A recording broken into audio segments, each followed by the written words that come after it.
हमने लाइट की भी व्यवस्था किया है इनका जी लाइट जला देते हैं शाम को जैसे ही थोड़ा अंधेरा होता है जी। और ये थोड़ा पर्दा गिरा देते हैं ताकि थोड़ा ज़्यादा सर्द हवा जो है इनको ना पड़े।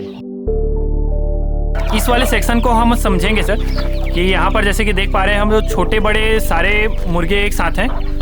तो साथियों यहाँ पर आप पीछे देख पा रहे हैं काफ़ी बेहतरीन यहाँ पर जो है वो पूरा सेक्शन में डिवाइड किया गया है और इसमें चूजों को रखा जा रहा है। नमस्कार किसान भाई और मेरे साथियों, अतुल्य कृषि में आप सभी का स्वागत है। साथियों आज मैं आप लोगों को दिखाने वाला हूँ एक सफल असील फार्म का संचालन किस तरह से किया जा रहा है। यहाँ पर आप जैसे कि मुर्गी पालन में आते हैं या फिर असील फार्मिंग करना चाहते हैं तो उसमें आप जो शुरुआत तो कर लेते हैं, लेकिन उसको आगे चल के मैनेजमेंट किस तरह से करना होता है इस चीज़ को समझना काफ़ी ज़रूरी हो जाता है, क्योंकि हमारे यहाँ जो फार्मर जुड़ने वाले हैं उनको काफ़ी सारे चैलेंजेस आते गए। हमने एक साल पहले इनका वीडियो बनाया हुआ था, उसमें वह एक साल अभी स्ट्रगल करते हुए अलग अलग नस्लें लेकर के आई तो उनको काफ़ी सारी परेशानियां देखने को मिली। तो उन परेशानियों से जूझते हुए उन्होंने काफ़ी अच्छा मैनेजमेंट अभी बनाकर रखा हुआ है और इसमें अभी भी और सुधार की ज़रूरत है। तो उनसे हम जो है इस चीज़ में चर्चा करने वाले हैं कि उनका स्ट्रक्चर किस तरह से तैयार हुआ है, इस फार्म को वह किस तरह से मैनेज कर पा रहे हैं। तो इन सब चीज़ों के बारे में अभी पूरी डीप में बात करने वाले हैं और साथ ही उनके अलग अलग नस्ल की जो मुर्गियाँ हैं असील मुखी उसके बारे में भी हम बात। तो सर हमारे साथ जुड़ चुके हैं। सर सबसे पहले हमारे जो नए व्यूवर्स हैं, ऑडियंस है, उनको अपना परिचय देंगे। हाँ नमस्कार भाइयों, मैं गोपाल प्रेम असील फार्म से थामेन चंद्राकर। मेरा असील फार्म पड़ता है ग्राम कचांदुर, तहसील गुंडरदेही, जिला बालोद, छत्तीसगढ़। जी जैसा कि आप लोगों को पहले ही पता है, मैं 2 मुर्गियों से शुरू किया था, एक मेल एक फीमेल से। जी। तो मैंने तो ऐसा शुरुआत नहीं किया था, बस काम को करते करते आज सीखा हूँ। जी जी और आज मेरे पास बहुत सारे नस्लें हैं, आप देखेंगे आगे। जी। तो साथियों हमने जो है वीडियो एक साल पहले किया हुआ था, उस समय ये पूरा सेक्शन एक था, एक सा था पूरा सेक्शन। अभी यहाँ पर हम देख पा रहे हैं कि 3 अलग अलग सेक्शन देखने को मिल रहा है। और साथियों पीछे आप देख पा रहे हैं काफ़ी सुंदर जो है वो यहाँ पर अलग अलग पिंजरे में जो है मुर्गियों को रखा गया है। तो इस सेक्शन को डिवाइड करने का कारण हम जानना चाहेंगे सबसे पहले तो। असील फार्मिंग एक अलग ही काम है। इसको करते करते ही समझ आता है कि इसको किया कैसे जाए। असील क्या होते हैं, एक तो लड़ाकू प्रजाति होती है जी सर। तो उसको रख रखाव बहुत ज़रूरी है। उसका रख रखाव ही मेन ये है। अगर सही रख रखाव नहीं है तो असील काम नहीं कर सकते। जी। सही उसका व्यवस्था होना चाहिए, बच्चों का अलग होना चाहिए, बड़ों का अलग होना चाहिए। और जैसे ब्रीडिंग पेयर बोलते हैं, ब्रीडिंग पेयर मतलब जो मेल फीमेल उनका एक अलग जगह होना चाहिए, तभी आप सही असील फार्म कर सकते हैं। तो मैं भी अभी पूरा उसमें नहीं आया हूँ, अभी मेरे पास जगह की कमी है, पर धीरे धीरे धीरे, क्योंकि असील का काम आप एक बार में पूरे स्ट्रक्चर बना के नहीं किया जा सकता। वो जैसा कि बॉयलर का करते हैं, आप एक बनाते हैं फिर एक साथ स्ट्रक्चर रहता है जी, उसमें हजारों मुर्गियां एक साथ रहते हैं उसको, तो असील में ऐसा नहीं किया जा सकता। मैं समझता हूँ भाई, थोड़ा थोड़ा उसमें समझते जाओ, उसकी ज़रूरत को उसके हिसाब से काम करना ही इसमें नियम है, कहना चाहिए। जी जी। आगे जैसा भी। जी सर। तो अभी जैसे कि कितनी नस्ल की असील की मुर्गियां हैं आपके पास और मुर्गे हैं, उसके बारे में जानना चाहेंगे। अभी पूरे नस्लों के बारे में मैं नहीं जानता, मुझे जैसा कि अच्छा लगा, जहां मेरे को अच्छा मिला उसी तरह से मैंने लाया। और उसको जैसे कि असील को अलग अलग रखना है, बिल्कुल उसी तरह मैं भी रख रहा हूं और अच्छे से रह रहे हैं। बहुत अच्छे ब्रीडिंग हो रहे हैं, मेरे पास बहुत बच्चे हैं। मैं कहना चाहिए, अब खैर प्रकृति के देन ऐसा है, प्रकृति का ये देन है, थोड़ा ऊपर नीचे होता है, इसमें परफेक्ट कुछ नहीं हो सकता कि मैंने आज 10 बच्चे निकाले तो 10 के 10 सारे बड़े होंगे, ऐसा कुछ नहीं। पर आप काम करेंगे तो सफल होने का पूरा चांस है इसमें। जी, वो मैनेजमेंट के ऊपर डिपेंड करेगा। हाँ, पूरा जो है थोड़ा प्रकृति को तो कोई रोक नहीं सकता, थोड़ा ऊपर नीचे हो ही जाता है, पर मैं अभी तक थोड़ा सफल ही हूँ, कहना चाहिए जी। तो अभी कितने मुर्गियां हैं आपके पास जो होगी? अभी तक गिना नहीं हो, फिर भी अप्रोक्सीमेट कितना होगा? अगर बच्चे ही गिनो तो मेरे पास 200 से 250 बच्चे हैं अभी। जी। हाँ, और बड़े तो बहुत सारे हैं मेरे पास, 100-150 से ज़्यादा मेरे पास बच्चे हैं, बड़े हैं जी। हाँ, उसी के सब रहते हैं, बच्चे निकलते रहते हैं जी। तो जैसे कि एक रूम देखा हमने, रूम में जो है वो वहाँ पर अंडे को हैच किया जाता है, फिर सेवा जाता है, जैसे बोलना चाहिए। जैसे मेरा पहला रूम है वो आज भी वैसे है, वैसे ही रखने का है जी। आप भी दिखाएंगे उसको। सारे बड़े हैं जो उस रूम में रहते हैं जी। और उसमें मुर्गियों को अंडे देने की जगह बनाया हूँ और सारी मैं हैचिंग नेचुरल तरीके से ही करता हूँ। मेरे पास ज़्यादा व्यवस्था नहीं है अभी, नेचुरल ही होता है, मुर्गे ही सेती हैं, मुर्गे ही बच्चे निकालते हैं और वही आगे भी चराते जो हैं जी। आज भी वही है। और ये पिंजरा जो हम देख पा रहे हैं इसका उपयोग क्या है उसके बारे में बताइए। ये पिंजरा इसलिए बनाया गया है, ये असील मुर्गियाँ सभी जानते हैं लड़ाकू होते हैं, जी तो एक समय आने के बाद इसको अलग अलग रखना जरूरी रहता है। जी सारे बड़ों को अलग अलग रखें, तो मैं जैसे कि ज़रूरत के हिसाब से छोटे बच्चों को भी अलग खाना पानी देना पड़ता है इसका, क्योंकि एक खाना पानी सारे को नहीं चला सकते। जी तो इसके लिए छोटे छोटे बच्चों के लिए भी जगह बनाया हूँ, इसी में रहते हैं उन लोग। जी। और जैसे कि इसमें हम आगे बात करें, अभी तक आपने जैसे कि देखा साथियों, हमने स्ट्रक्चर के बारे में बात कर लिया, अब हम फीड के बारे में बात करेंगे सर, कि जैसे फीड मैनेजमेंट अभी जैसे हमने देखा आप ज्वार खिला रहे हैं उनको, बाजरा है, बाजरा खिला रहे हैं, तो इस तरह से फीड मैनेजमेंट के बारे में भी थोड़ा सा बताइए हमारे किसान भाइयों को। जैसे देखिए मैं भी करते करते समझा हूँ, जी छोटे बच्चों को एक अच्छा फीडिंग जरूरी है, जी हमको भी ज़रूरत पड़ता है। हम छोटे हैं तो अच्छा खाना खाएंगे तभी अच्छा ग्रोथ करेंगे, अच्छा बढ़ेंगे। उसी तरह छोटे बच्चों को जैसे रेडीमेड फीड आता है जी वो खिलाएं, क्योंकि उसमें हाँ स्टार्टर बहुत सारे आते हैं, उसको तो आप खैर आगे जाते जाएंगे समझते जाएंगे। जी वो खिलाएंगे। मेरे पास ज़्यादा है तो मैं देखिए फीड तो बना के भी खिलाएं तो भी अच्छा है। जी आप बहुत सारे चीज़ें होते हैं उसको मिक्स करके बनाएं, क्योंकि ये देसी मुर्गियाँ होती हैं, इनको जितना देसी रूप में पालेंगे वो ज़्यादा अच्छा है। जी पर ज़्यादा होने से तो खाना भाई आपको लगेगा ही, जी एक एक चीज़ को परफेक्ट तो नहीं कर पाएंगे। जी तो इसलिए मैं रेडीमेड फीड भी बच्चों के लिए इस्तेमाल कर रहा हूँ अभी जी कुछ ही दिनों से। जी हाँ। बच्चों के लिए, फिर बड़े होने हाँ, के बाद बड़े फिर- बात इसको तो धान बाजरा गेहूँ वगैरह मिक्स करके 4-5 चीज़ें इनको मिलना चाहिए। एक चीज़ में देखो, एक भाई मैं खाना खाता हूँ, कभी रोटी खाता हूँ, कोई सब्जी अलग, उसी तरह इनको भी अलग अलग। इनको क्या हरा चारा जैसे बाज़ारों में मिलता है, कोई समय सस्ते में, आज जैसे टमाटर 1 रुपये 2 रुपये टमाटर चल रहा जी। है, बंद गोभी कुछ भी है जो भी आपको सस्ता मिलता है उनको भी खिलाइए, क्योंकि ये नेचुरल में पलने वाले हैं। जी नेचुरल में पलने हैं भाई। मेरे यहाँ जगह का मैं तो घास उगा नहीं सकता, जी। जितना करना कोशिश, तो हरे चारे अगर आसपास मार्केट से मिलते हैं उसको भी खिलाइए, जी कुछ फीड खिलाइए, कुछ उसको भी जी। खिलाइए, वही इनका नियम है। जी। और सर जैसे कि अगर कोई शुरुआत में आना चाहते हैं तो असील की फार्मिंग में, तो उसमें किस तरह से शुरुआत करें उसके बारे में थोड़ा सा बताइए।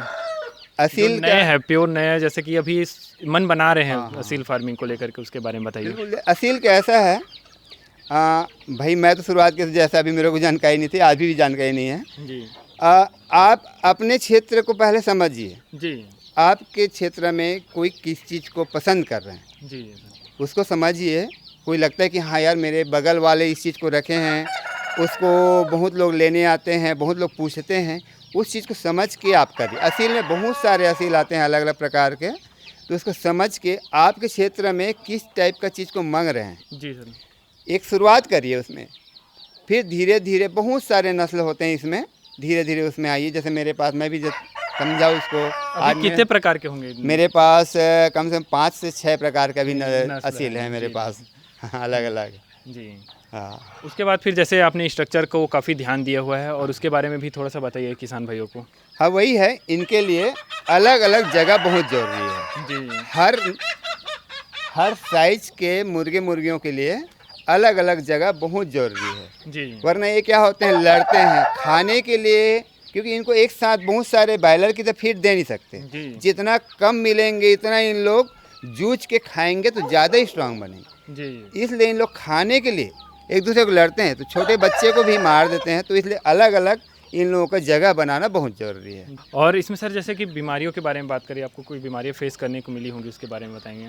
बीमारियां देखिए कम रूप में करेंगे तो बीमारियां कम होती। मौसम का है, देखो प्रकृतिक मौसम का है, वो सबको पकड़ता है, इनको भी होता है उसी तरह। मौसम बदलता है जी तो इनको भी थोड़ा सा उसमें प्रभाव पड़ता है, जी क्योंकि ज़्यादा होने पे, कम होने पे उतना दिक्कत नहीं होता है, ज़्यादा होने पे दिक्कत है। और सबसे पहला इनका एक ही है सर्दी का। तो उसके लिए क्या उपाय करते हैं? सर्दी के शुरू से क्या है, खाना को इनको अच्छा खाना मिलना चाहिए। साथ में क्या है, नेचुरल खाना बताया ना आप, हरे सब्जियां जो भी है, प्याज लहसुन, जैसे पानी देते हैं तो थोड़ा गुड़ पानी, या फिर हम लोग जैसे काढ़ा पीते हैं, जी हल्दी वगैरह डाल के जो काढ़ा पीते हैं, बीच बीच में उसको भी देते जाइए, जी उसको देते जाइए तो मैनेज रहता है। नेचुरल ऐसा पालते हैं तो फिर अगर ज़्यादा होता है तो फिर एंटीबायोटिक है, जी। कुछ है। सर्दियाँ हो गई तो उसके लिए बहुत सारे दवाई आते हैं। तो देखो बीमारी हो तो कुछ ना कुछ तो करना ही पड़ेगा। जी। नहीं है उससे पहले आप यही है कि आप खाना और पानी अच्छा देते रहिए, जी। तो शायद बीमारी कम आए, जी। आए भी तो कम ही आए, जी सर। ऐसा हो सकता है। और जैसे इसमें सेक्शन के बारे में बात ही कर रहे थे, तो जैसे बीमारियाँ हैं तो उसको किस तरह से अलग रखा जा सकता है उसके बारे में बताएंगे? हाँ बिल्कुल, आप ना काम करते हैं तो एक अलग सेक्शन बना के रखिए, जी। ताकि ताकि कोई बीमार हो तो उसको अलग से रखा जा सके। मेरे यहाँ अभी अब पूरा परफेक्ट नहीं है तो कभी कभी हो जाता है, एक साथ है तो कोई कोई एक के कारण बहुत सारे बीमार हो जाते हैं। सर्दी सबसे इनका ये है, खतरनाक ये है। बाकी एकाएक बहुत बड़ी बीमारी, अगर आपका कंपाउंड अलग से है, जी। कहीं से बाहर से मुर्गियाँ या बाहर से लोग नहीं आ रहे हैं, तो एकाएक बीमारी नहीं आएगी इसमें। जी। तो इस वाले सेक्शन को हम समझेंगे सर कि यहाँ पर जैसे कि देख पा रहे हैं हम जो छोटे बड़े सारे मुर्गे एक साथ हैं, तो उसके बारे में बताइए। हाँ, ये एक अलग सेक्शन है मेरे, जिसमें ज़्यादातर फीमेल अंडे जिसमें लेता हूँ और सेकने के लिए। ये है, ये बच्चे इसके साथ मुझे जगह कमी के कारण इसमें बच्चे एक साथ रखना पड़ रहा है। बच्चे इसे अलग रखना चाहिए, क्योंकि जो बड़े मादियाँ होते हैं वो बच्चे को थोड़ा सा डिस्टर्ब करते हैं। जी। पर अभी मैंने ऐसे रखा हुआ है। जी। जी।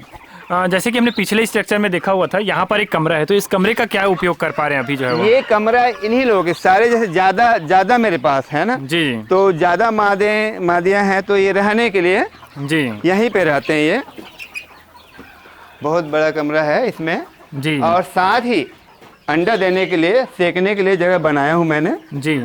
पिछले वीडियो में भी हमने देखा था कि यहाँ पर जो सेकने के लिए जगह बनाया गया था, उसको एक साइड कर दिए हैं। हाँ, और इधर उन लोग जैसे यहाँ पे रहते हैं, शाम को इसमें बैठ जाते हैं ऊपर चढ़कर।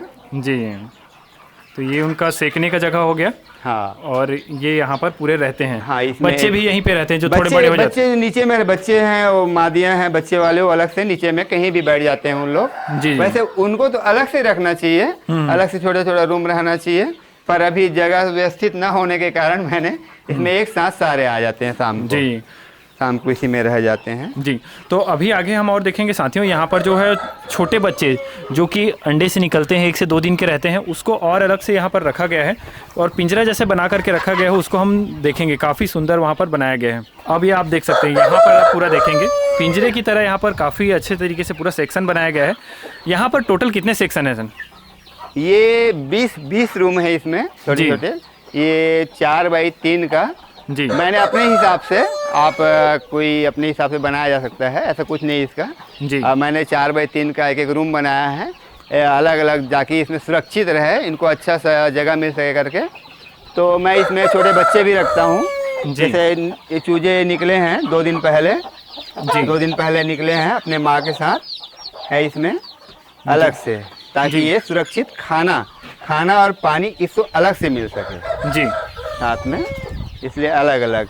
फिर कुछ दिन बड़े होने के बाद इसको बाहर निकाल देते हैं। जी। जैसा कि थोड़ा बड़े हो गए, ये बाहर घूम रहे हैं। जी। अलग से रहते हैं इन लोग। छोटे हैं तो थोड़ा इनको गर्माहट मिले करके हमने लाइट की भी व्यवस्था किया है इनका। जी। लाइट जला देते हैं शाम को, जैसे ही थोड़ा अंधेरा होता है। जी। और ये थोड़ा पर्दा गिरा देते हैं, ताकि थोड़ा ज़्यादा सर्द हवा जो है इनको ना पड़े। जी। ये इस तरह इनका ये अपना व्यवस्था है, आप जैसे भी कर सकते हैं, कोई किसी प्रकार। मैंने इनको सिंपल एक घरेलू बोरी को मैंने इस तरह लगा दिया है। जी। बस ये दे, इसी तरह भाई देखो, जिनका जैसा व्यवस्था है उसको व्यवस्था किया जा सकता है। और आप सिंपल जितना कम खर्चे में करेंगे ज़्यादा अच्छा है। इस काम में आप एकदम से बहुत पैसा नहीं लगा सकते, आप कम खर्चे में करिए इस काम को, सबसे अच्छा है वो।